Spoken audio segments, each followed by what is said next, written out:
Olá pessoal, tudo bem? Aqui é o professor Cleiton Peixer, mais uma vez com vocês, dando continuidade aí ao nosso curso preparatório para a segunda fase da OAB, né? Onde vamos lá buscar a nossa aprovação nesse certame na matéria de direito penal, né? E na aula anterior, na aula 4, nós falamos de teses, né? Falamos de teses aí preliminares, teses de mérito, e eu deixei uma parte daquela aula, para que não ficasse muito cansativo, que ela é muito extensa, para falar de pedidos. E hoje nós vamos falar, portanto, de pedidos que você deve fazer na peça e como eles devem ser feitos. Falaremos um pouco também de questões, né? E também vamos tratar da pontuação da prova. Eu vou mostrar para vocês como é dividida a pontuação da prova da OAB e vocês perceberão que é uma construção a sua pontuação. E você, item a item, vai conquistando a sua aprovação. Ok? Vamos seguindo em frente então, que o nosso tempo é curto, tem muita matéria. Vamos lá para os slides então. Vamos lá. Olha só, aula anterior, como eu disse a vocês, nós tratamos de teses, né? E nessa aula nós falamos de teses preliminares, né? Falamos de extinção da punibilidade do artigo 107 do Código Penal, falamos de prescrição e falamos de nulidades. Essas são as teses preliminares, aquelas que você deve arguir antes mesmo de entrar no mérito, né? E depois falamos de mérito. E no mérito nós falamos materialidade, autoria, tipicidade, ilicitude e culpabilidade, ok? Pois bem, depois disso eu falei de uma parte muito importante para vocês, que é as teses subsidiárias, que essa tem que levar com muita atenção e você tem que saber fazer, que são, olha, as teses subsidiárias, aplicação da pena, né, no sistema trifásico do artigo 68 do Código Penal. Depois disso, você vai analisar o regime inicial de cumprimento de pena, que está lá no artigo 33, e vai saber também, olhando o artigo 44, se existe a possibilidade de substituição da pena privativa de liberdade por restritivas de direito. E falei também que após isso, como última análise de tese, você deveria verificar se não é o caso da aplicação do sursi, lá do artigo 77. Tá? Essa foi a aula anterior e, passado isso, nós vamos entrar agora numa fase que é de suma importância também, tão quanto as teses, que são os pedidos. Por quê? Porque na sua peça você deve ter uma estrutura lógica, um raciocínio lógico, né? Então, desde aquela parte lá que eu falo de endereçamento, de preâmbulo, né?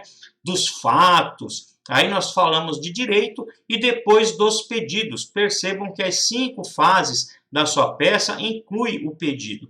E o pedido nada mais é do que você formulá-los, né, diante das teses que você defendeu na parte do direito. Então você precisa ter uma correlação, ser ligado, né, aquelas teses que você arguiu no direito com os pedidos, para que eles tenham lógica, né, para que você possa fazer pedidos possíveis, tá, e não impossíveis, e pedidos corretos, com a fundamentação correta, como nós falamos lá na aula anterior, dos pedidos possíveis, né?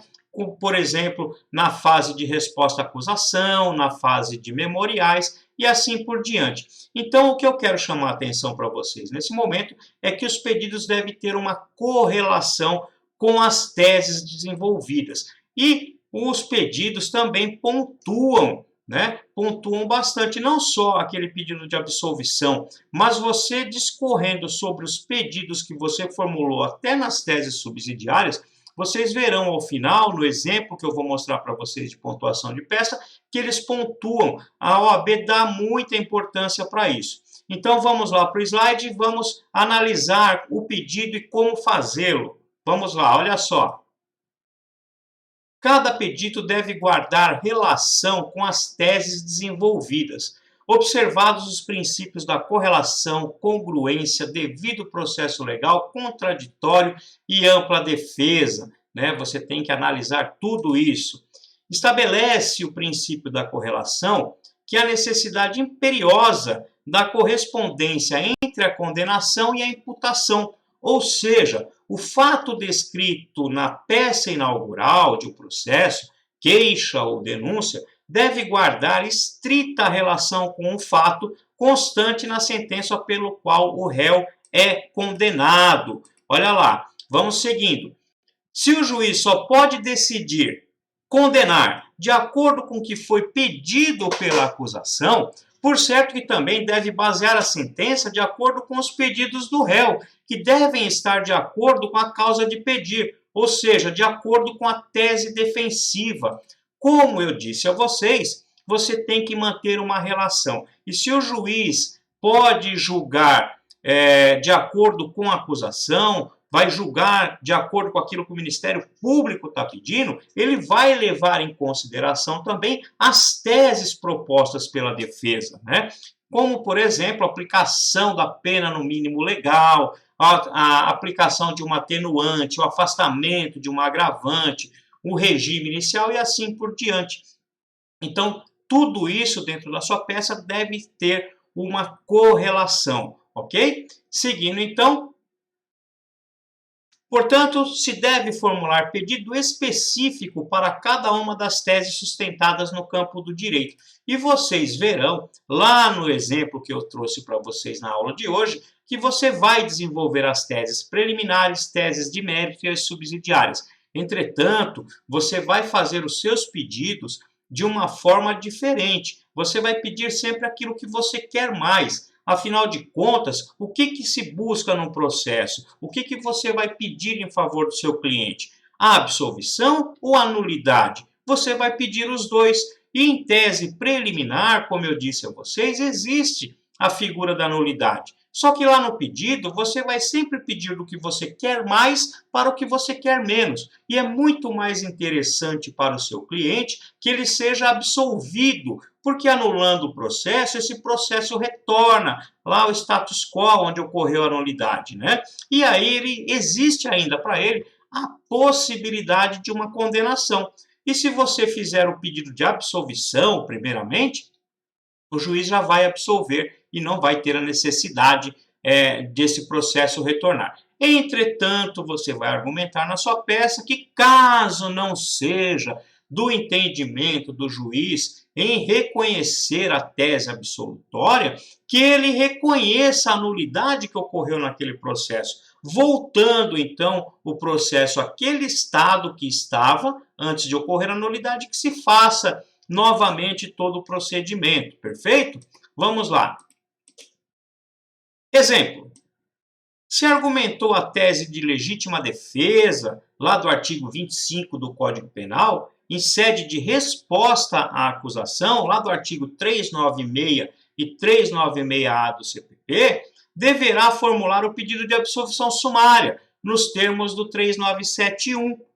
Perfeito? Então, percebam que você tem uma argumentação de legítima defesa já em sede de resposta à acusação, né? E o seu pedido vai ter que ser nesses termos, e você vai pedir, então, absolvição no termo dos artigos 397 e 1 do CPP, porque é lá que existe a possibilidade de absolvição sumária pela legítima defesa em sede de resposta à acusação, ok? Seguindo, então, olha lá, os pedidos devem ser elencados de acordo com aquilo que você quer mais para o que você quer menos. Foi isso que eu acabei de dizer para você. É muito mais interessante para você que o seu cliente seja absolvido, em vez de ser reconhecida uma nulidade. E ainda assim, se seu cliente for condenado, existem ainda as teses subsidiárias para tentar melhorar a situação do cliente, né? Então, seguindo lá, vamos para o slide novamente. Olha só,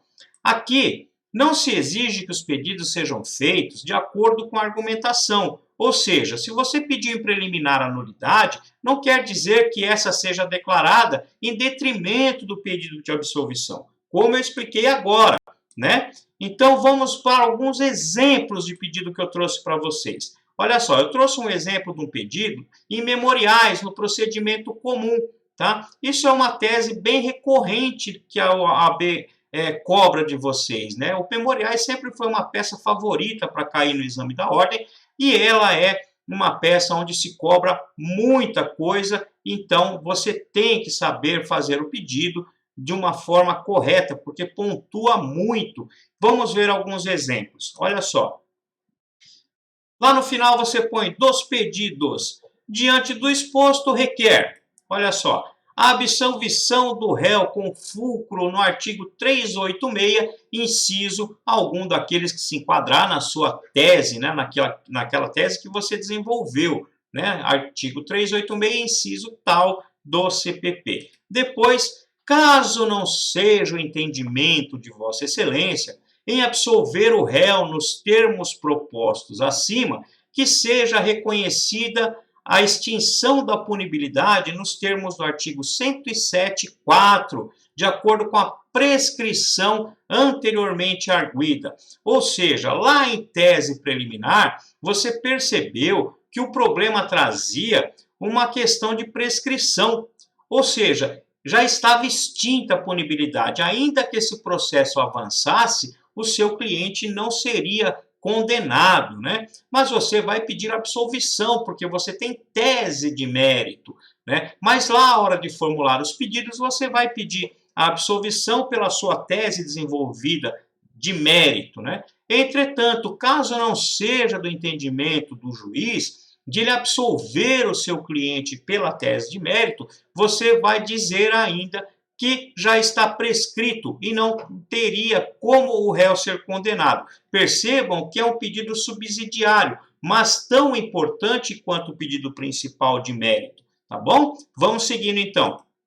Olha lá. Ainda, caso não seja reconhecida a prescrição alegada, que seja declarada a nulidade do artigo 564, inciso 3, a linha E do Código Processo Penal, sendo anulado o processo desde a citação. Percebam, aqui você tem mais uma tese preliminar, né? Então, você lá na sua peça, você já arguiu a prescrição, você já arguiu nulidade, só que na hora de formular os pedidos, embora a OAB até coloque no gabarito, às vezes, que você faz os pedidos de acordo com a ordem que você alegou, entendo eu que você deve pedir sempre do que você quer mais para o que você quer menos. Então, nesse exemplo que eu trouxe para vocês, você pediu primeiro a tese de mérito, né? Você alegou a tese de mérito, então você fez o pedido de absolvição do seu cliente, fundamentado no artigo 386, pela sua tese de mérito. Caso não fosse reconhecida essa tese de mérito, que fosse declarada, né, a prescrição, conforme você alegou na tese preliminar. E ainda assim, se o juiz entendesse que não era o caso de prescrição, fosse em desacordo com a sua argumentação, que existia ainda uma nulidade lá na citação. Então, você quer que esse processo seja anulado para voltar lá atrás, na hora da citação, e declarar a nulidade, para que você tenha uma nova instrução, você possa fazer tudo de novo, produzir todas as provas novamente. Olha lá, então. Ainda caso não seja reconhecida a prescrição alegada, que seja declarada a nulidade do artigo 564.3e do CPP, sendo anulado o processo desde a citação. Tá? Seguindo ainda, olha lá. Em caso de improvável condenação, devem ser observadas as seguintes teses subsidiárias. Olha só, como eu disse a vocês antes, vocês têm teses preliminares, teses de mérito e teses subsidiárias. Então, você arguiu lá a prescrição, você arguiu nulidade, você arguiu na matéria, em mérito, né, a absolvição do seu cliente. O juiz não acatou nenhuma delas, né, falou que a sua tese de mérito deveria ser afastada, não reconheceu a prescrição e nem a nulidade, falou que o processo correu normalmente, tá? Então, o seu cliente, nesse momento, está condenado, tá? Ele já foi condenado. Então, o juiz dará uma sentença condenatória. Entretanto, como eu disse, você tem as teses subsidiárias e, nesse sentido, vocês vão fazer os pedidos de aplicação de pena mínima, reconhecimento de atenuante, afastamento de agravantes, né, causas de aumento e diminuição de pena para serem aplicadas, afastamento das causas de aumento, né, e assim por diante. E depois nós vamos discutir a substituição da pena privativa de liberdade pela restritiva de direitos, né, e se existe a possibilidade de surgir ainda, depois disso, o regime, né, porque, como percebam, que não existe uma necessidade de você alegar em pedido tudo aquilo da tese que você colocou naquela ordem. Porque, como eu disse a vocês, vocês querem do mais para o menos. Você quer absolvição. Se não quer absolvição, que seja reconhecida aquela sua tese preliminar. Ainda assim, se ele for condenado, a pena no mínimo legal. E depois você percebe que eu discuto, em tese, regime. Tá? E aqui, a hora que você for formular o pedido, o que é melhor para o seu cliente? É estar num regime menos rigoroso ou é ter a sua pena substituída por uma restritiva de direito, né? É muito melhor para o cliente ter a pena restritiva de direitos aplicada em seu favor, ante o cumprimento de pena num regime, nem que seja um regime aberto. Por quê? Porque o regime aberto não deixa de ser regime de cumprimento de pena. Ele estará cumprindo pena, estará sujeito às determinações lá do regime aberto. Então, é muito melhor para o seu cliente que ele tenha a pena substituída do que cumprir pena em regime, ok? Então, eu estou colocando isso para vocês perceberem que não existe a necessidade de você fazer os pedidos de acordo com a ordem que você fez de sustentação na sua peça, mas que eles devem ter correlação entre si. Você deve fazer o pedido de acordo com aquilo que foi alegado nas teses defensivas, ok? Pois bem, vamos seguindo. Olha lá. Em caso de improvável condenação, devem ser observadas as seguintes teses subsidiárias. Vamos lá, ó. Superadas as teses acima, o que se admite apenas em respeito ao princípio da eventualidade, passo a requerer as teses subsidiárias conforme segue. Isso aqui, doutores e doutoras, é apenas um exemplo, né? Porque cada um tem o seu estilo de escrever, cada um tem a sua forma e cada um vai desenvolver isso no decorrer dos exercícios. Essa não é uma ordem para vocês seguirem. Isso aqui é exemplificativo para vocês passarem a construir a forma de vocês, mas sempre nessa linha, né, para que fique uma peça boa, bonita, porque o examinador possa entender o que você está falando. Então, é muito importante, tá? Então, alguns exemplos aí para você e a gente vai seguindo. Vamos lá. Mais um, ó.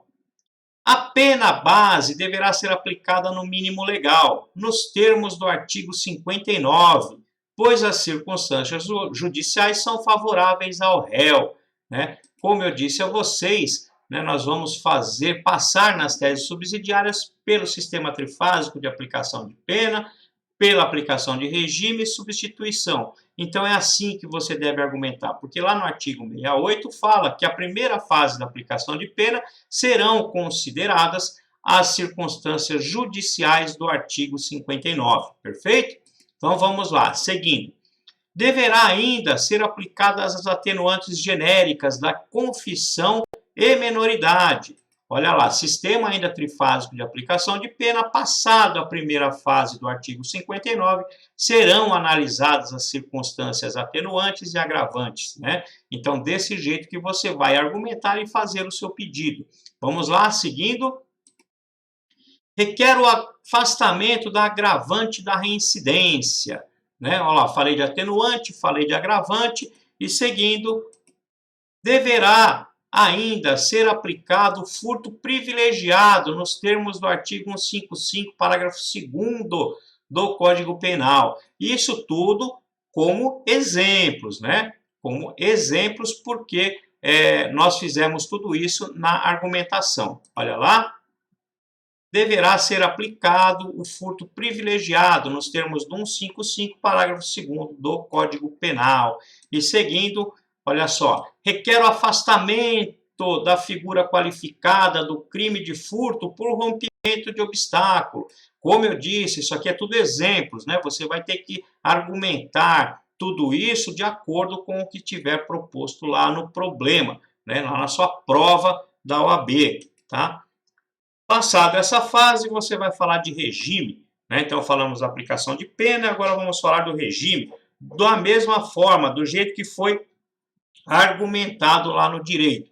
Requer o regime aberto para cumprimento da reprimenda nos termos do artigo 33, parágrafo 2º, a linha C do Código Penal, tá? E aí depois requer a substituição da pena privativa de liberdade por restritivas de direitos, nos termos do artigo 44, tá? E eu falei lá, a hora que vocês passarem por tese na aula anterior, que você tem a seguinte situação: você faz a argumentação e os pedidos de aplicação de pena, né? Depois você fala de regime, substituição e sursi. Então lembrem, não esqueçam, regime 33, substituição 44, 33 mais 44 dá 77, que é justamente lá o artigo do sursi, ok? Isso é para vocês fixarem, vocês não vão se perder na prova por conta disso. Tá? Então, olha lá, requer a substituição da pena privativa de liberdade por restritivas de direitos,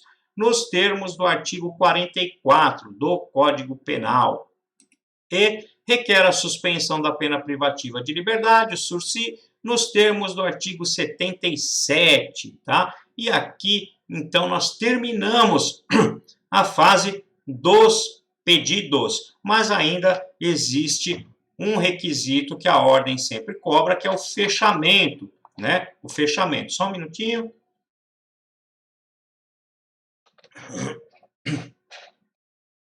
E o fechamento da peça, então, doutores, é aquela parte que pontua também e você não deve deixar passar batido, porque é a pontuação que te dá a aprovação. É aquele 0,10, 0,15 que falta lá na sua prova. Tá? Ainda, voltando um pouquinho só para falar de sursi, é muito importante que você observe o inciso 3 do artigo 77.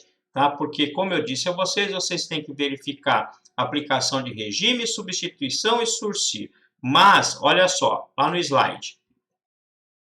Observar o inciso 3 do artigo 77 do Código Penal. Tá? A execução da pena privativa de liberdade não superior a 2 anos poderá ser suspensa por 2 a 4 anos, né?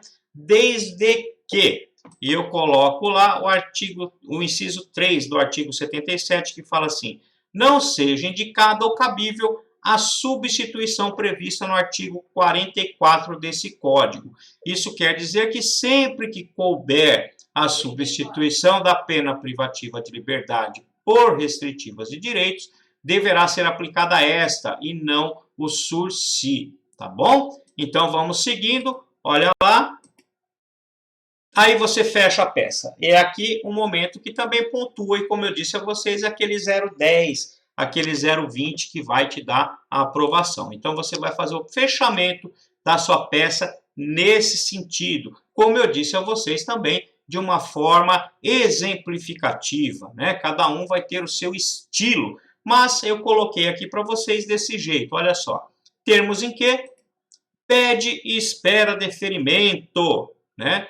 E local e data. E aqui eu chamo a atenção novamente a vocês, nunca é tarde para falar sobre isso, que o local e data deverá ser proposto lá no problema.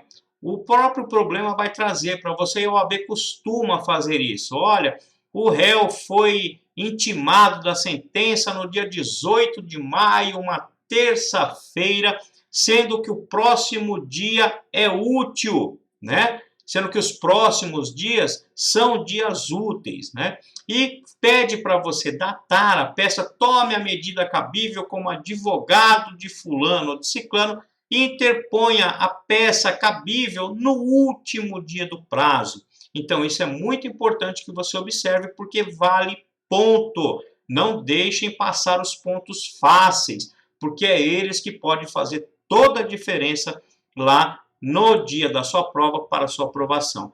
E outra coisa que é muito importante é que quando você fechar a sua peça, você colocar local e data, você vai colocar advogado, OAB, 3 pontinhos. E aí também é muito importante que você tem que tomar muita atenção para não identificar a peça. Você sempre vai colocar assim, advogado, OAB, 3 pontinhos, porque aí você não erra. Se você coloca seu nome, se você coloca um número ou alguma coisa nesse sentido, você pode identificar a peça e pode ter feito uma bela peça, ela simplesmente será anulada. Então, tomem muito cuidado com a identificação de peça. E nunca é tarde também para alertá-los, né? Mais uma vez, eu já disse isso em aulas anteriores, que você deve fazer todos os exercícios e todas as peças na folha de prova, né? Basta entrar no Google, aí vocês conseguem muito fácil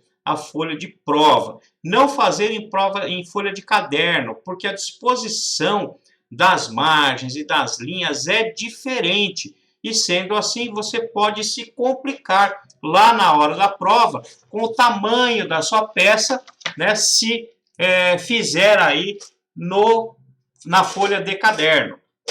Tá bom? Então, sempre fazer os exercícios na folha de prova, tá? Então, vamos lá. Novamente, ó, advogado, OAB, 3 pontinhos. Perfeito? Então, assim, eu acredito que tenha passado para vocês tudo relacionado ao pedido que vocês precisarão para enfrentar essa prova. É claro que nós vamos fazer muitos exercícios e nós vamos treinar muito isso. E como eu disse a vocês, isso é um modo exemplificativo, porque vocês devem buscar dentro da sua própria forma de escrever, né, do seu estilo, como você vai fazer as peças. Tá? E agora eu gostaria de falar com vocês um pouquinho sobre questões. Tá? Com relação às questões, doutores e doutoras, elas são importantíssimas nessa prova. E nós não podemos esquecer que a prova da OAB vale 10, tá? E que para aprovação nós precisamos de 6 pontos. Entretanto, a nossa peça profissional só pode alcançar a pontuação de 5 pontos, né? Então, se você fizer uma peça perfeita e não conseguir resolver as questões, você não vai atingir o objetivo, que é a aprovação. Então, você precisa fazer uma boa peça dentro de um tempo muito razoável, que nós vamos passar aqui para vocês, e vamos trabalhar para que isso aconteça, né? E depois temos que nos dedicar às questões. E as questões, geralmente, como eu disse anteriormente, você tem 4 questões, cada uma valendo 1,25. E elas geralmente são divididas em 2 partes cada uma. Uma valendo 0,60 e a outra parte 0,65, com algumas mínimas variações. Geralmente se trata de algum assunto de matéria penal, outra de processo penal, e aqui você deve se atentar muito, mas muito mesmo, à marcação do seu vadimeco, né? Como eu disse a vocês, vocês têm que ter um material preparado para a prova. E a resolução das questões, eu garanto a vocês que geralmente não está lá no artigo proposto, pelo assunto proposto na questão, mas sim nas remissões que existem no seu código. Então, a OAB exige que você saiba trabalhar também com a lei, né? E o Vademecum está lá para isso. Você tem as remissões e nós vamos anotar as remissões, passando por elas em cada questão que analisarmos, e vocês verão que existe muita súmula, e às vezes a sua aprovação depende da citação de uma súmula. Então, como eu disse, é muito importante que você tenha em mãos o seu caderno, a sua caneta, o seu vademecum e a sua canetinha marca-texto, tá bom? Então, vamos lá para os slides e vamos tratar um pouquinho de questões. Olha lá, questões. Direito Penal, exame 14 do Unificado, lá de 2014, tá? Isso foi uma questão que caiu na prova, aplicada em 14 de 9 de 2014. Vamos lá. Daniel, Ana Paula, Leonardo e Mariana, participantes da quadrilha X, e Carolina, Roberta, Cristiano, Juliana, Flávia e Ralph, participantes da quadrilha Y, fazem parte de grupos criminosos especializados em assaltar agências bancárias. Após intensos estudos sobre a divisão de tarefas, planejaram viajar até a pacata cidade de Arroizinho com o intuito de ali realizarem o roubo. Cumpre ressaltar que, na cidade de Arroizinho, havia apenas duas únicas agências bancárias, a saber, uma agência do Banco do Brasil, Sociedade de Economia Mista, e outra da Caixa Econômica Federal, empresa pública federal. No dia marcado, os integrantes da quadrilha X praticaram o crime objetivado contra o Banco do Brasil. Os integrantes da quadrilha Y o fizeram contra a Caixa Econômica Federal, cada grupo com sua conduta.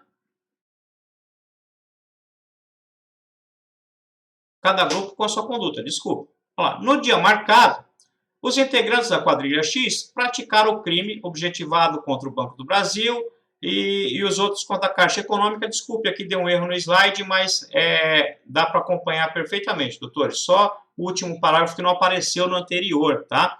Então, vamos lá. Fizeram contra a Caixa Econômica Federal, cada grupo com sua conduta conseguiram oferir a vultuosa quantia de R$1 milhão. Tá? Então, uma quadrilha conseguiu efetuar o roubo no Banco do Brasil e a outra na Caixa Econômica Federal. Isso é muito importante, porque nós veremos, né, e vocês são sabedores disso, que o Banco do Brasil trata-se de empresa de economia mista, né? E a Caixa Econômica Federal, não. A Caixa Econômica é uma empresa federal. E isso vai fazer toda a diferença, né, lá na competência. Mas vamos lá, vamos seguindo.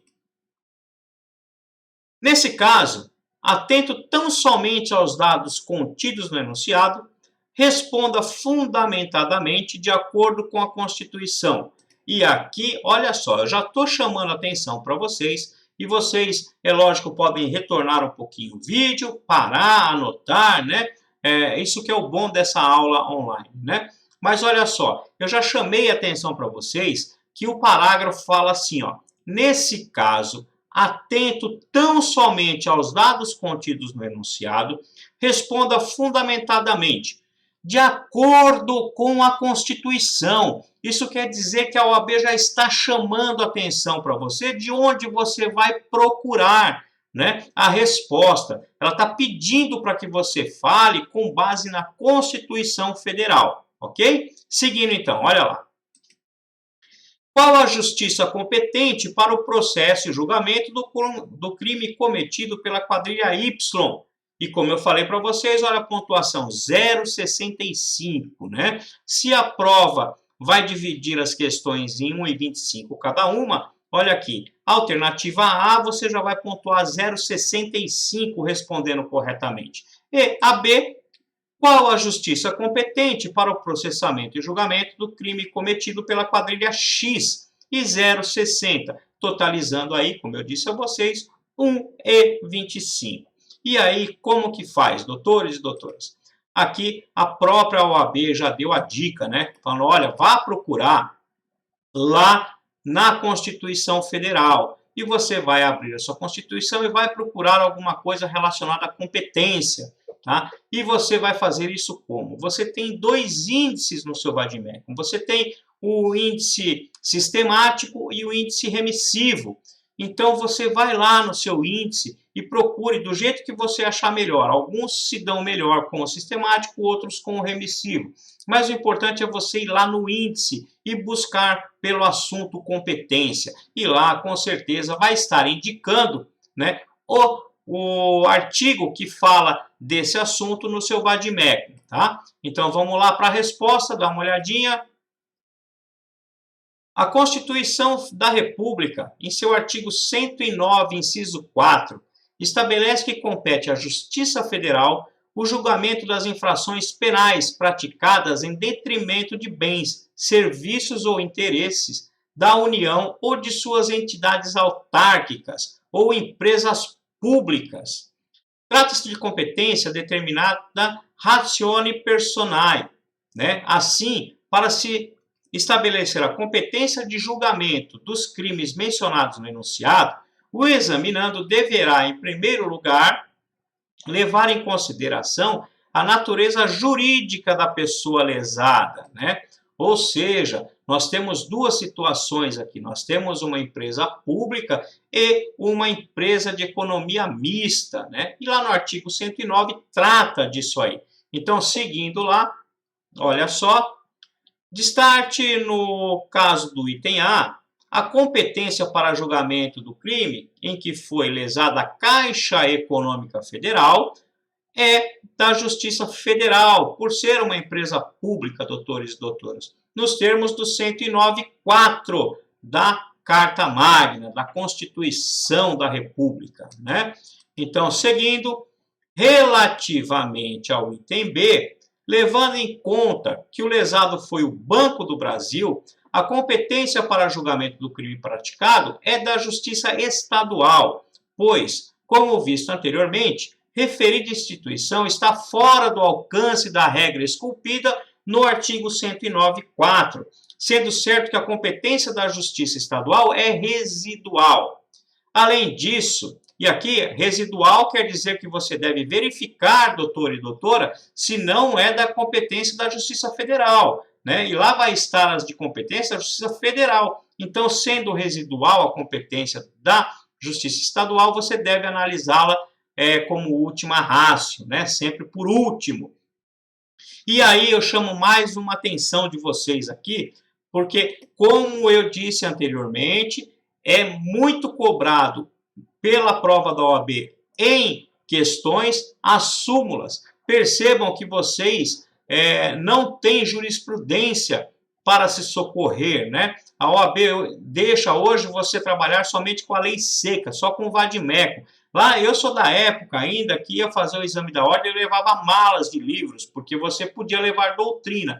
E hoje, não. Hoje você faz a prova somente com o seu vade-mecum. Então, qual é a jurisprudência que você pode e deve se socorrer? E é nela que a OAB deposita as suas questões. São nas súmulas. Então, é muito importante que vocês passem sempre pelas súmulas e já anotem no caderno de vocês sempre que for falado de súmulas nas aulas, tá? Então, voltando lá, olha só. Além disso, há também o verbete 42 da súmula do STJ sobre o tema. Compete à Justiça Comum Estadual processar e julgar as causas cíveis em que é parte sociedade de economia mista e os crimes praticados em seu detrimento. Ok?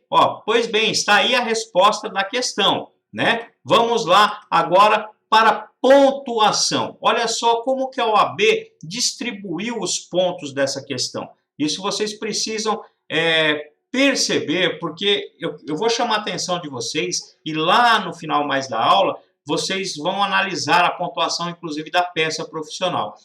E você acertar ou errar, às vezes, uma questão ou parte dela, não quer dizer que a sua prova está perdida. Ao contrário, como eu disse, você vai construir a pontuação da sua prova. E tanto na peça profissional quanto nas questões, isso vai ser feito. Então, se você, às vezes, errar uma tese lá da questão, errar um item, não quer dizer que a sua questão estará anulada. Você pode ainda conseguir o 0,60, 0,40, né? Isso ajuda lá no final. O que você não pode é errar a peça profissional, porque aí, realmente, se você errar a peça, a OAB não vai corrigir a sua prova e você estará eliminado do certame, ok? Vamos lá, então, dar uma olhada na pontuação dessa questão. Item pontuação, olha lá. Justiça Federal, no item A, tá? A linha A, onde nós, da questão que nós analisamos. Justiça Federal, e valeu 0,55, tá? conforme o disposto no artigo 109.4 da Constituição, mais 0,10. Percebam, sempre que a OAB cobrar alguma coisa de vocês, se você só tem como ferramenta a lei, né, a lei seca e as súmulas, o seu vade-mecum, você precisa fundamentar, você precisa responder e indicar o artigo de lei, porque isso vale ponto. E de 0,10 em 0,10 você constrói a pontuação para a sua prova, ok? Vamos lá, seguindo. A mera indicação de artigo ou súmula não pontua, então você vai explicar, né? Do jeito que nós vimos anteriormente. E olha só a B. Justiça Estadual 0,50, pois o Banco do Brasil está fora do alcance da regra esculpida no artigo 109.4 da Constituição Federal, sendo certo que a competência da Justiça Estadual é residual 0,10. Ou Justiça Estadual 0,50, nos termos do verbete 42 da súmula do STJ mais 0,10. Percebam aqui que a OAB ela acaba abrindo nas questões várias possibilidades, até na peça principal, né? Mas ela sempre coloca no seu gabarito ou argumenta isso ou aquilo, argumenta isso ou aquilo. E com isso você vai tendo a possibilidade de mais chances, né, de aprovação, ok? Perfeito? Vamos seguindo então. Olha lá. A mera indicação de artigo ou súmula não pontua, né? Um outro exame aqui, unificado, para vocês, mais uma questão. Prova prática profissional aplicada em 11/1 de 2015. Esse de 2015, vamos lá, olha só. Miguel foi condenado pela prática do crime previsto no artigo 7, parágrafo 2º, inciso 5 do Código Penal, a pena privativa de liberdade de 5 anos e 4 meses de reclusão e 13 dias multa. Doutores e doutoras, percebam que esse exame ele é anterior, né, da 2015. Nós tivemos modificações aí no Código Penal relativo ao crime de roubo, mas eu trouxe a questão aqui para vocês de acordo com o que está lá na prova da OAB. Então, alguma consideração aí por conta do que a gente falar aqui é por conta da data do exame, ok? Temos que passar lá no artigo, estar sempre atualizados, mas é que eu não vou modificar o problema para trazer para vocês aqui, perfeito? Então, seguindo, vamos lá. Após cumprir 4 anos de reprimenda penal aplicada, foi publicado, no dia 24/12/2013, um decreto prevendo que caberia indulto para o condenado à pena privativa de liberdade não superior a 8 anos, que tivesse cumprido 1/3 da pena, se primário ou metade se reincidente, além da inexistência de aplicação de sanção pela prática de falta grave nos 12 meses anteriores ao decreto. 5 dias após a publicação do decreto, mas antes de apreciado seu pedido de indulto, Miguel praticou falta grave, razão pela qual teve seu requerimento indeferido pelo juiz em atuação junto à vara de execução penal. Tá? Olha só o que a OAB dá de dica para a gente aqui. Eu vou até antecipar um pouco para que a gente já comece a relembrar alguma coisa das aulas anteriores. E é lógico que para as questões você não vai precisar fazer um raio-x esqueleto completo, né? Porque isso demandaria muito tempo e isso você não tem na hora da prova. Mas se você treinar e se você acompanhar as aulas e fazer os exercícios, se habituar a fazer raio-x, esqueleto e saber qual é o momento processual, você consegue se localizar muito melhor na hora da prova. E essa questão, por exemplo, ela fala lá já que foi indeferido um pedido de indulto para o seu cliente, né, na vara de execução penal. E ele já foi condenado, já está cumprindo pena. Então percebam, nos momentos processuais, como eu disse anteriormente, nós temos momento 1, 2, 3 e 4. E lá no momento 4 é a fase de execução. Então aqui nós já estamos em momento 4, né? Já tivemos sentença condenatória, o seu cliente já está cumprindo pena e já foi feito um pedido lá para o juiz da vara das execuções, né? Então isso já facilita muito, porque você já sabe com quem que você está lidando, né? Você já sabe o momento processual que você está. Perfeito? Vamos seguindo então. Considerando apenas as informações contidas na presente hipótese, responda os itens a seguir. Olha lá, a linha A. Qual a medida processual diferente de habeas corpus deve ser adotada pelo advogado de Miguel? E qual seria o seu prazo? Tá? E a B. Miguel faz jus ao benefício do indulto? Então, percebam o que a OAB está cobrando de você. Mesmo em questões, ela quer que você indique a peça processual adequada, né? E o prazo relativo a isso. Como eu disse a vocês, se fosse numa peça principal, ela provavelmente cobraria de você que você interpusesse a peça no último dia do prazo, né? Aqui em questões, um pouco menos cobrado dessa forma, mas sempre relacionado ao assunto. E saber se ele faria jus ao benefício ou não. Tá? Vamos ver a resposta dessa questão e depois nós vamos ver a pontuação.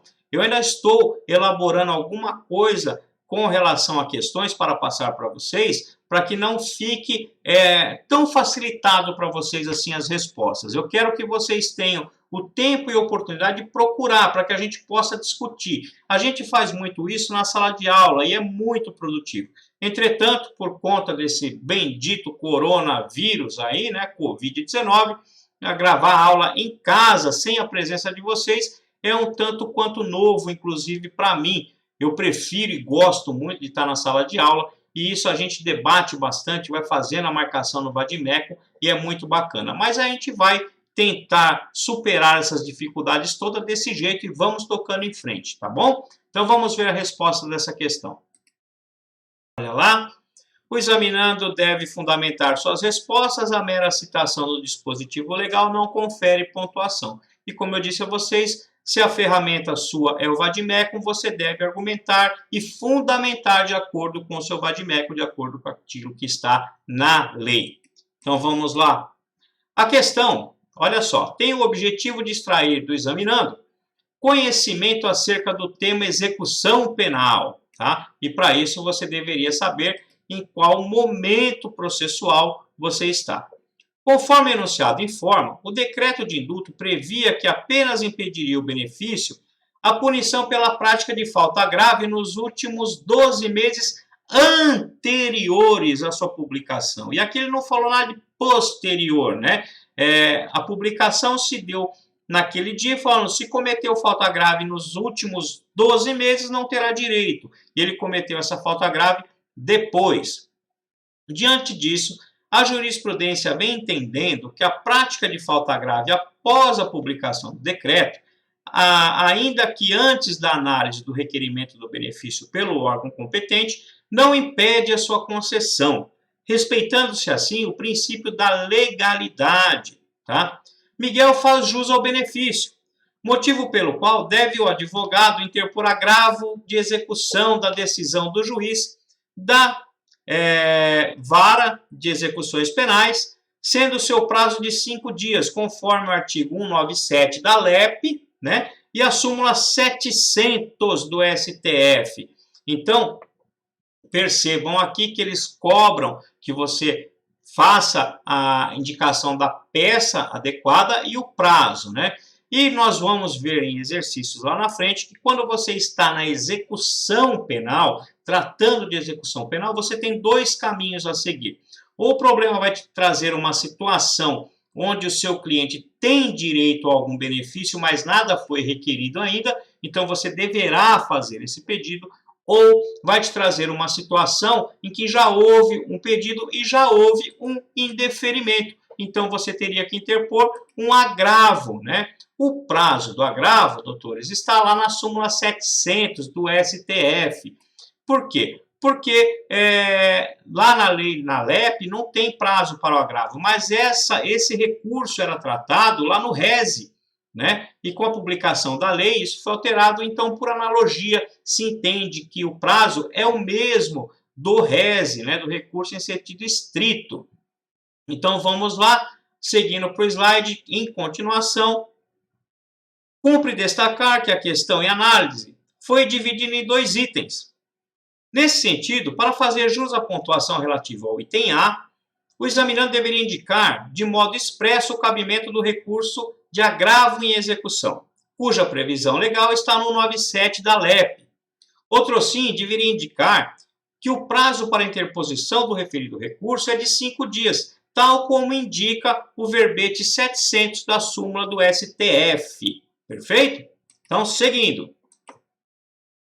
Por fim, para receber a pontuação relativa ao item B, o examinando deveria indicar que Miguel fazia jus ao benefício do induto porque preenchia os requisitos nele previstos, a saber, o tempo exigido pelo decreto e a ausência de cometimento de falta grave, ou ausência de sanção pela prática de falta grave no período mencionado em referido decreto, de modo que, em respeito ao princípio da legalidade, o magistrado não poderia estabelecer outros requisitos que não constassem expressamente do decreto, ok? Então, princípio da legalidade aí. O juiz não pode legislar, ele tem que decidir de acordo com o que está na lei, né? O decreto previa a sanção nos últimos 12 meses. Não mencionava nada se tivesse havido uma falta grave posterior à publicação do decreto, portanto, fazia jus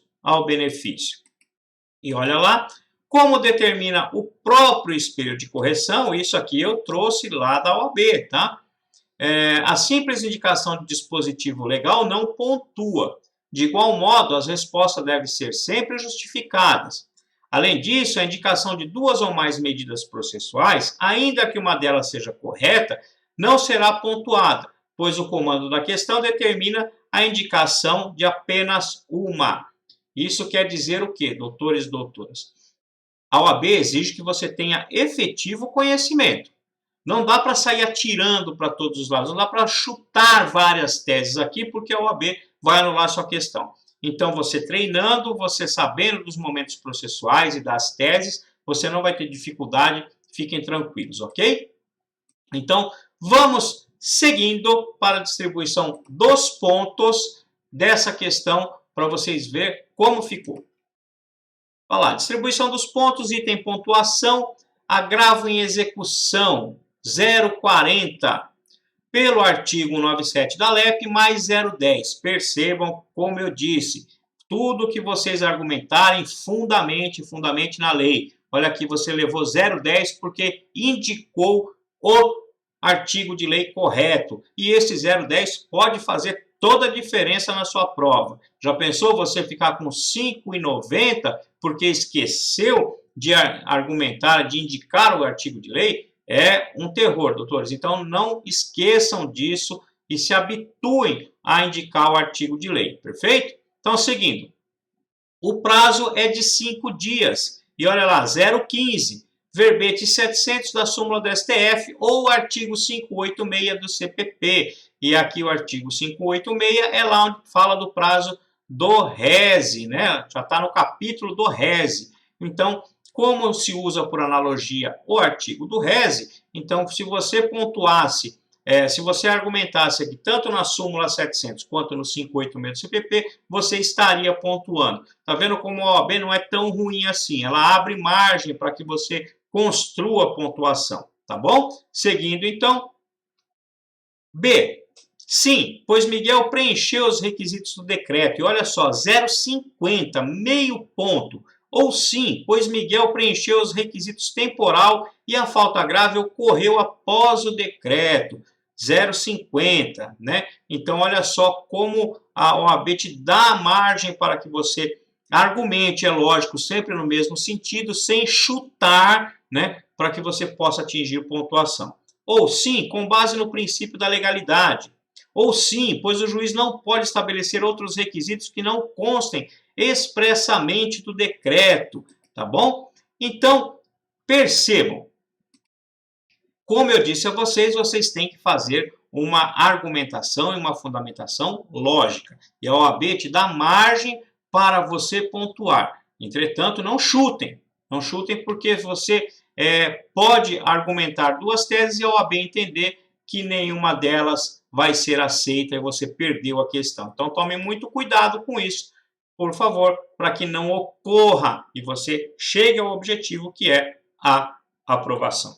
Agora, doutores e doutoras, nós vamos analisar a pontuação de uma peça processual. Eu peguei uma como exemplo lá de 2017, tá? E aqui eu trago para vocês somente a pontuação para que a gente possa entender como funciona a prova, entender como que você deve construir a sua peça e como você deve buscar a sua aprovação. Isso é muito importante, porque às vezes o aluno fica muito preocupado com a tese.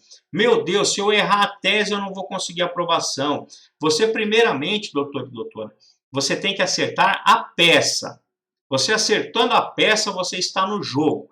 E como eu disse a vocês, existem muitos pontos bobos que você não deve deixar passar, são pontos dados. E a OAB dá muito ponto nesse sentido. Então, tudo aquilo que é fácil, que é notório, que você já sabe, não deixe passar em branco, não baixe a guarda. Guarde esse 0,10 no seu bolso, que você vai ver que lá na frente fará toda a diferença. E eu chamo muito a atenção de vocês, inclusive falei isso na aula de teses, que você pode às vezes até errar uma tese principal, ou você pode não acertar ou não argumentar toda a tese exigida no gabarito, tá? Mas você precisa construir a sua prova. E nesse exemplo que eu trouxe hoje, nós vamos falar de uma peça que é muito cobrada na OAB e que traz todas aquelas teses que eu passei para vocês na aula anterior. E vocês vão ver como é fácil construir a pontuação da aprovação, tá bom? Então, seguindo, vamos lá para o slide. Olha só, Ordem dos Advogados do Brasil, exame 23 do unificado, tá? A prova foi aplicada no dia 17/9 de 2017. Então, vamos para a análise da pontuação. Distribuição dos pontos. Item de pontuação, olha lá, endereçamento, tá? Endereçamento é o primeiro item que eu falo para vocês lá da estrutura da peça, né? Lá daquele rascunho que nós vamos fazer. Lá, quando você abrir a sua folha de prova, antes de ler o problema, antes de fazer qualquer coisa, você vai fazer a estrutura da sua peça no rascunho e o primeiro item dela é o endereçamento. E é por isso que eu falo que vocês devem fazer sempre desse jeito, porque olha aqui, você já garantiu o seu 0,10 no endereçamento, tá? Então vamos lá, seguindo. Eu falo de endereçamento, a estrutura da peça, e eu falo também de preâmbulo. E olha só, fundamento legal para apresentação de alegações finais por memoriais, de acordo com o artigo 403, parágrafo 3º do Código de Processo Penal. Como vocês bem sabem, nós temos uma estrutura de peça com 5 itens. E para relembrá-los, endereçamento, preâmbulo, né, dos fatos, do direito e dos pedidos. E olha só como que está o gabarito da sua peça profissional. Aqui você já garantiu 0,20. Ah, professor, 0,20 não é nada. 0,20 é muita coisa quando você depende de 0,20 para aprovação.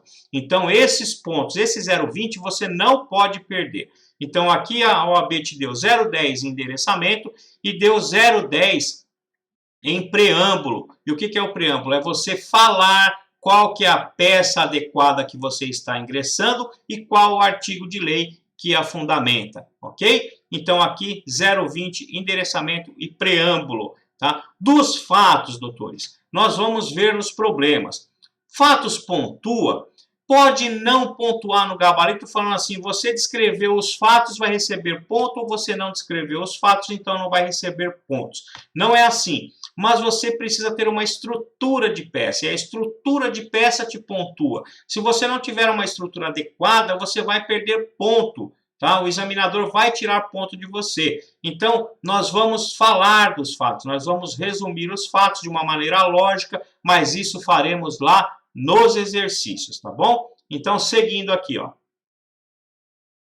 Preliminarmente, reconhecimento da nulidade dos atos da instrução ou requerimento de aplicação por analogia do artigo 28.020, diante do não oferecimento de proposta de suspensão condicional do processo, pois preenchidos os requisitos do artigo 89 da Lei 9.099 de 2005, ou pois irrelevante o fato do delito imputado não ser infração de menor potencial ofensivo.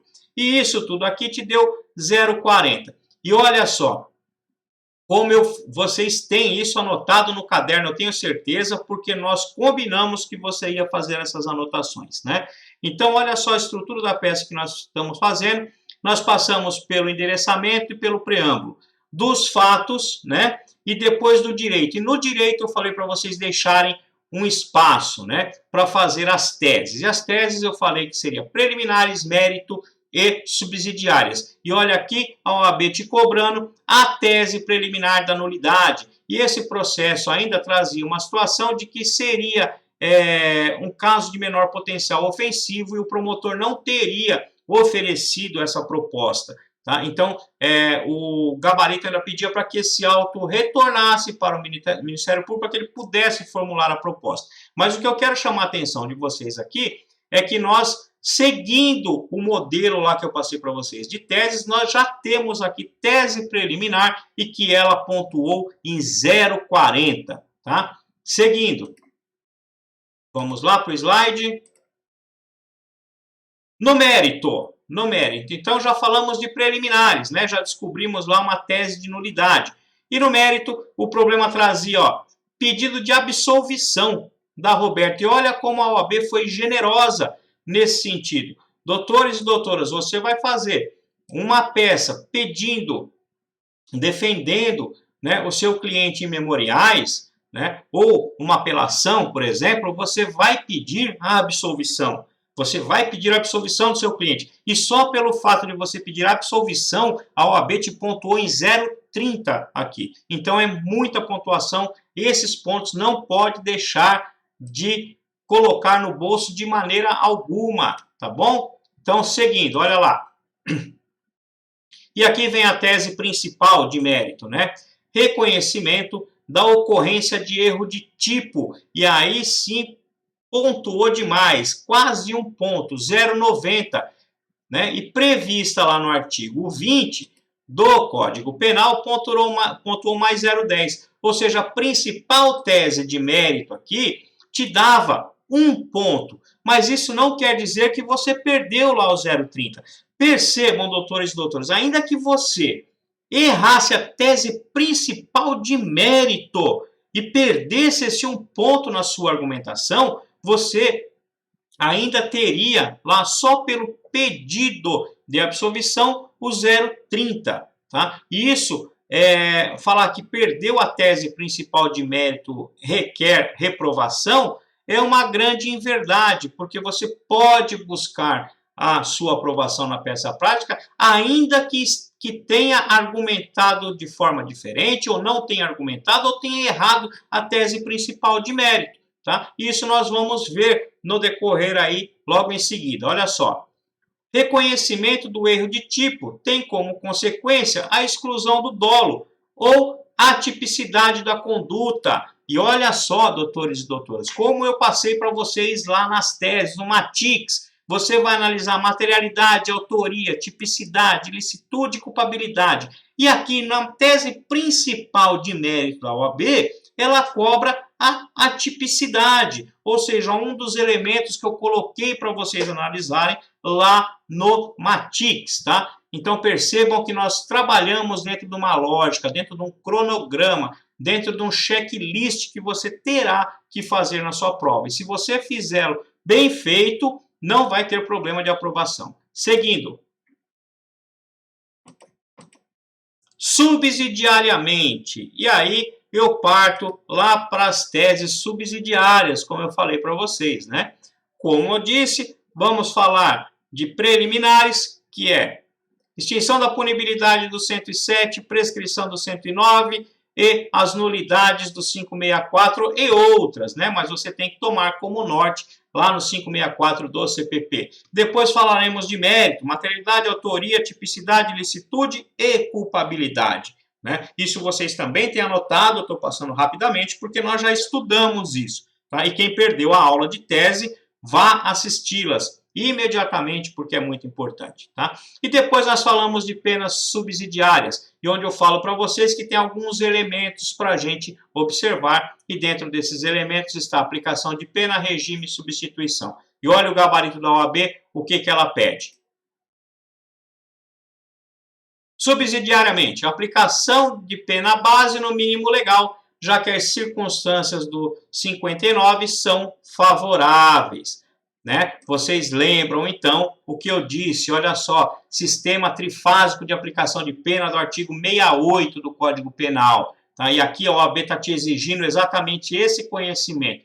Está querendo saber se você sabe trabalhar com isso. E vocês sabem, nós vamos, primeira fase da aplicação de pena, analisar as circunstâncias judiciais que está no artigo 59. Segunda fase da aplicação de pena, atenuantes e agravantes, 61 e 65, 61, 62, 65 e 66, lá do Código Penal. Já falamos disso exaustivamente. Depois, causas de aumento e diminuição de pena, para então chegar à pena em concreto a ser aplicada pelo juiz, né? Então, seguindo, olha lá, subsidiariamente, ou seja, se você já argumentou tudo que tinha para argumentar e o juiz ainda entendeu que seria o caso de condenação do seu cliente, você deve fazer as teses subsidiárias aqui. Pena, artigo 59, seguindo, reconhecimento do atenuante da minoridade relativa, já que menor de 21 anos na data dos fatos, conforme o artigo 65, inciso 1 do Código Penal. Olha só, sempre fundamentando, doutores. Segundo, reconhecimento da atenuação da confissão, mais 0,20, nos termos do artigo 65, 3, a linha D do Código Penal. Percebam, aqui vocês já têm 0,60, só de atenuante, 0,60, doutores, é muito ponto. Juntado com o 0,20 lá da sua argumentação de aplicação no mínimo, você tem 0,80, você tem quase um ponto aqui só de teses subsidiárias. Seguindo, que não parou por aí não, olha lá. Reconhecimento da causa de diminuição do arrependimento posterior, 0,40. Tendo em vista que houve restituição da coisa subtraída, 0,15, nos termos do artigo 16, mais 0,10. Olha só, ainda que você tivesse errado uma ou outra, ou errado a principal aqui, que é a causa de diminuição do arrependimento posterior, você não citou, você não vai pontuar nesse sentido. Olha só, você ainda teria 0,25 para buscar aí, falando que a coisa foi restituída e indicando o artigo correto de lei. Tá? Então, olha a importância das teses subsidiárias. Tá? Seguindo. Falamos de pena e agora vamos falar de regime. E regime está lá. Aplicação do regime inicial aberto, 0,20. Nos termos do artigo 33, parágrafo 2º, a linha C do Código Penal, mais 0,10. Percebam, você levou 0,30 aqui porque está checando o formulário que você fez antes de começar a sua prova. Lá, quando você fez a estrutura, você discorreu sobre as teses, né? Você fez um questionário a ser respondido, né? Você fez raio-x, você fez esqueleto, você descobriu competência e você agora só está conferindo tudo aquilo. Você está passando por cada item, vendo o que encaixa não encaixa está fazendo ponto. Então, aquela história que eu falei para vocês é verdadeira. Não pense que vocês estão perdendo tempo quando faz a estrutura da peça, ou quando faz raio-x ou esqueleto. Na verdade, você está ganhando tempo, porque depois fica fácil de resolver a prova, ok? Seguindo. Substituição da pena privativa de liberdade por restritivas de direito, mais 0,20. Percebam, isso é o gabarito da OAB, do jeito que eu ensinei vocês a fazer, tá? Substituição da pena privativa de liberdade por restritivas de direito, 0,20.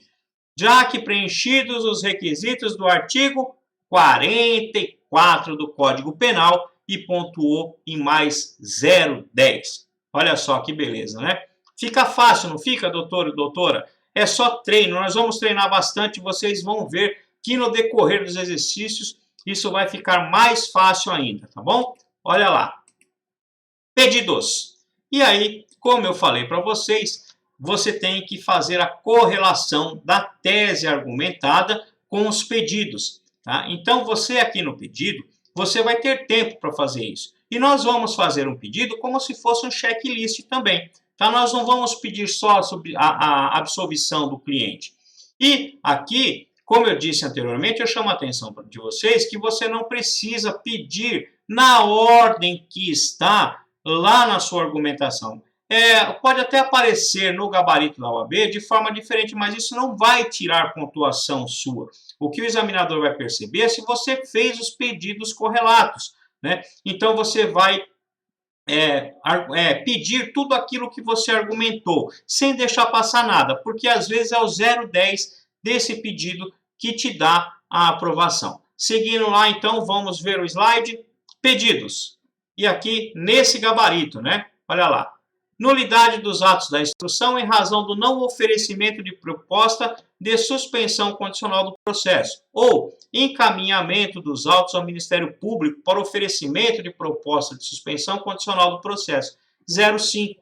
Nossa, muito pouco, né, professor? Muito pouco não, é muita pontuação quando você busca 6 pontos para aprovação. Então, não deixem passar em branco. Absolvição de Roberta. 0,10, em razão da atipicidade da conduta, mais 0,10. Isso você já fez lá na sua argumentação de mérito.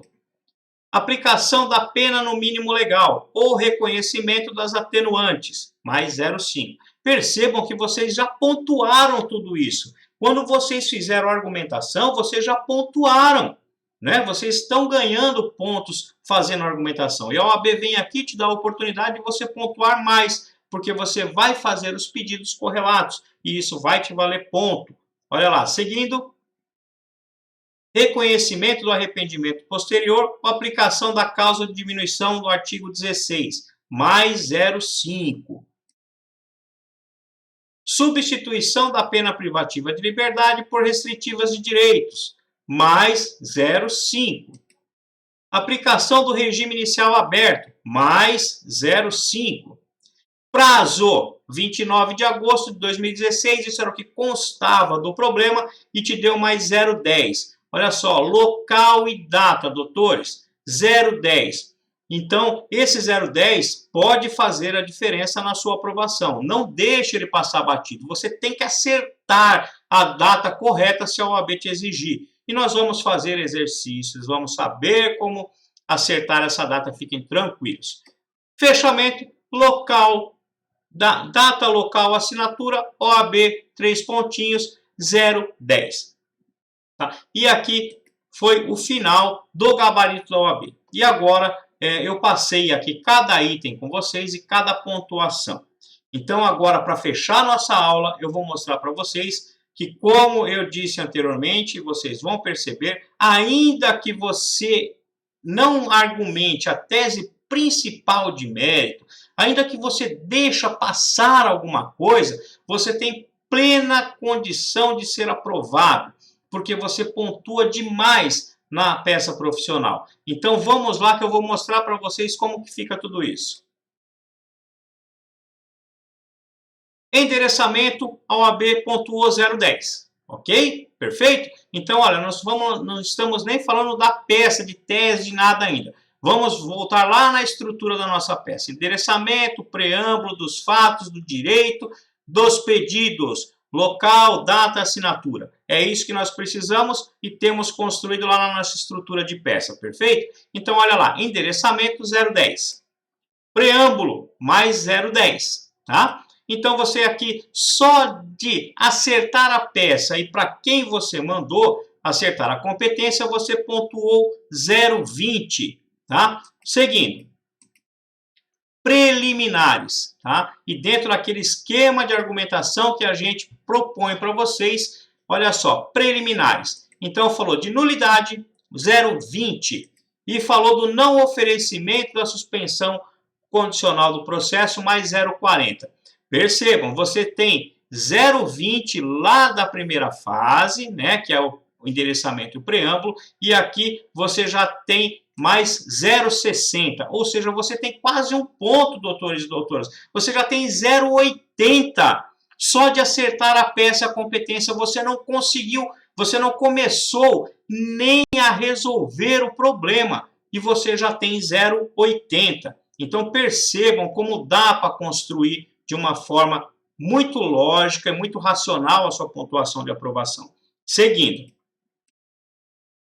Mérito. E aí, olha, nesse gabarito, né, nesse problema que eu trouxe para vocês. Mérito. Absolvição, 0,30. Erro de tipo, 0,90 e de acordo com o artigo 20, 0,10. Ou seja, você tem um ponto aqui de tese principal de mérito. Aí você fala, nossa, se eu errar a tese principal de mérito, então eu não vou conseguir aprovação. Vamos ver, vamos analisar direitinho. Olha só, a tipicidade que foi mencionada também no gabarito, mais 0,20. Então, você tem um total de 1,5 ponto de tese de mérito. Tá? Tese de mérito que, como eu disse a vocês, se vocês não acertarem todas, não argumentar todas, você ainda pontua. Olha aqui, ela foi pulverizada em 4 itens, 1,5 ponto. A maior delas é lógico, era a tese principal que trazendo o problema valia 0,90. Mas isso não quer dizer que se você não tivesse argumentado essa tese principal, você seria reprovado. E agora eu provo para vocês que isso é verdade. E como eu falo para vocês, vocês precisam dar muita atenção para as teses subsidiárias. Vejam. Subsidiárias. Pena mínima no artigo 59, 0,20. Atenuante da minoridade, 0,20, de acordo com o artigo 65.1, mais 0,10. Atenuante da confissão, 0,20, de acordo com o artigo 65.3d, mais 0,10. Causa de diminuição do arrependimento, 0,40. Restituição, 0,15, de acordo com o artigo 16 do Código Penal, mais 0,10. Tá? Regime aberto, 0,20, de acordo com o artigo 33, parágrafo 2º C, 0,10. Substituição, 0,20, artigo 44 do Código Penal, mais 0,10. Percebam que foi tudo o que eu coloquei para vocês lá nas teses subsidiárias. Aplicação da pena, considerar agravante e atenuante, causa de aumento ou diminuição, depois falar de regime e substituição. Está tudo de acordo com o gabarito da OAB e todos pontuando. Agora vejam a surpresa. Voltamos para lá e olha só. Total, toda a sua tese de mérito. Toda a tese de mérito pontuou 1,5, 1,5 ponto. E todas as teses subsidiárias, da forma que eu disse a vocês, que vocês devem passar, né, lá no seu esquema que você prepara antes de começar a prova, estão aí. E pontuou 55 a mais que a tese de mérito. Percebam, a tese de mérito dava 1,50, as teses subsidiárias dão 2,05. Então acreditem, doutores e doutoras, façam o esquema antes de começar a resolver a prova e passe por cada etapa deles, que vocês com certeza vão pontuar e vão ter uma nota excelente na prova, tá bom? Seguindo ainda, olha lá. Pedidos. E como eu disse a vocês, os pedidos têm que ser correlatos, né? Você vai pedir tudo aquilo que você argumentou. E você já pontuou tudo o que você argumentou lá na fase do direito. Tudo que você escreveu na sua peça, que você colocou, o examinador já analisou e já deu a pontuação para você, né? E agora nos pedidos, você não pode baixar a guarda. Você vai ter que fazer todos os pedidos correlatos com a sua tese, a sua argumentação. E todos eles pontuam. Vejam lá. Pedidos. Preliminar de nulidade, 0,05. Absolvição, 0,10. Pela tipicidade, mais 0,10. Pena mínima ao atenuante, 0,5. Causa de diminuição, 0,5. Substituição, 0,5. Regime, 0,5. Percebam? Tudo que vocês argumentaram e já receberam pontuação, vocês vão pedir e receber pontuação novamente. E olha só, o prazo pontuou, né, 0,10 e o fechamento também. Olha lá, local, data advogado OAB 3 pontinhos, 0,10. Percebam, só o fechamento da sua peça, o prazo correto, local e data com local OAB 3 pontinhos, você levou 0,20. Então, um total de 0,65. Então, percebam, você tem um total de 0,65 nos pedidos, você tem 2,05 nas teses subsidiárias, você tem mais 0,20 lá no endereçamento e o preâmbulo, você tem mais 0,40 ou 0,60, salvo engano, na parte preliminar e tem 1,5 em mérito.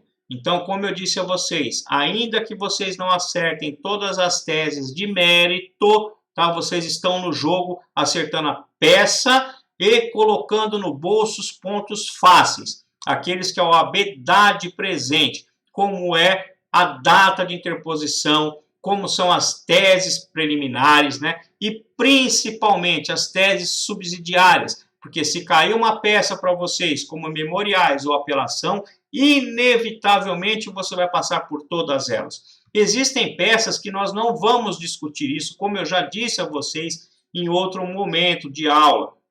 Existem peças, por exemplo, que têm uma tese pronta. Por exemplo, uma liberdade provisória, porque a fundamentação é a ausência dos requisitos da prisão preventiva e o pedido é de liberdade. Tá? Então, nessa peça nós não discutiríamos pena, regime, substituição, mas a peça que a OAB mais cobra de vocês, geralmente é memoriais ou apelação. E nessa a gente pode discorrer sobre muita coisa. E é essa peça que a OAB pode exigir mais do candidato, né? Então a gente tem que estar atento, porque se vir uma peça dessa para vocês, e vocês tendo esse esquema anotado no caderno, inevitavelmente vocês vão conseguir uma pontuação muito elevada e vão chegar à aprovação. Perfeito, doutores e doutoras? Foi uma honra, uma satisfação muito grande estar aqui novamente para essa aula 5, onde falamos de pedidos, falamos um pouco de questões e falamos também da pontuação da peça prática profissional. Agora sim, acredito que já estamos preparados e temos um caderno bem anotado e eu tenho certeza que vocês estão com o Vadmecum de vocês aí em mãos, a caneta marca-texto. Então, na próxima aula, arregaçamos as mangas e começamos a fazer exercícios, ok? Então, até a próxima aula, doutores. Estarei aqui presente com vocês para a aula 6. Até mais!